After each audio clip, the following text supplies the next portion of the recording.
que eu conduzi, a primeira foi um levantamento sobre estratégias práticas de acessibilidade para os profissionais neurodivergentes no ambiente de trabalho. E diferente das pesquisas anteriores que já existiam, eu foquei bastante nos aspectos ergonômicos. E aí entra da minha especialização como engenheira de segurança do trabalho. Eu pude dar um maior enfoque aos aspectos ergonômicos envolvidos, não apenas questões relacionadas a direito, educação ou saúde. E a outra pesquisa que eu acho também interessante trazer é em relação ao olhar das lideranças em relação às neurodivergências. Até que ponto esse conhecimento técnico tem chegado aos líderes? A gente cobra muito sobre diversidade e inclusão, mas até que ponto os líderes estão sendo preparados para incluir? E quando eu falo líderes, de diferentes setores. E aí eu conduzi uma pesquisa com 166 líderes. Um dos números que eu acho muito legal a gente falar sobre foi o quanto desses líderes que tiveram acesso a uma simples palestra ou algum tipo de treinamento, capacitação.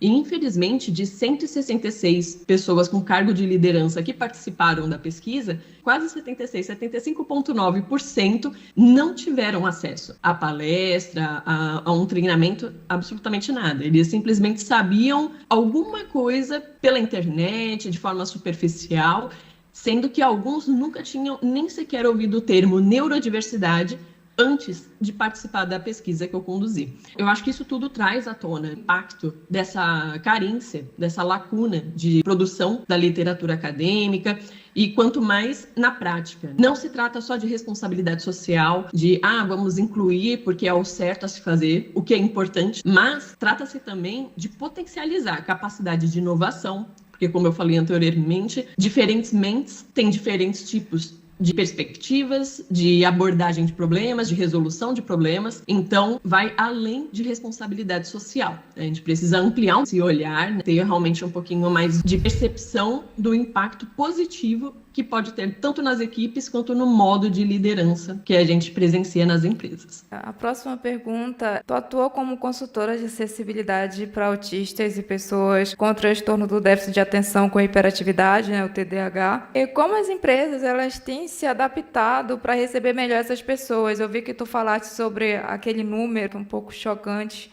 em relação a das tuas pesquisas, então gostaria que tu falasses um pouco sobre isso. A gente tem um movimento bem tímido ainda, por parte das empresas no Brasil, sobre a inclusão de profissionais neurodivergentes, mas isso está atrelado à falta de produção acadêmica sobre isso. As pessoas não têm informação, então é natural esse receio de como incluir. Às vezes as pessoas batem muito na tecla do ativismo, que tem o seu papel, que é importante, mas não pode parar aí. A gente precisa entender como implementar estratégias de adaptação, de acessibilidade para tornar possível a inclusão. Eu sempre falo que sem acessibilidade não há inclusão. Uma vez entendendo as características neurodivergentes, compreendendo como funciona cada condição neurodivergente, é possível implementar adaptações muitas vezes de baixo ou até zero custo para as empresas. E sim, na literatura, voltando até um pouco para a área de engenharia de segurança do trabalho, quando a gente fala sobre ergonomia, sobre tentar entender como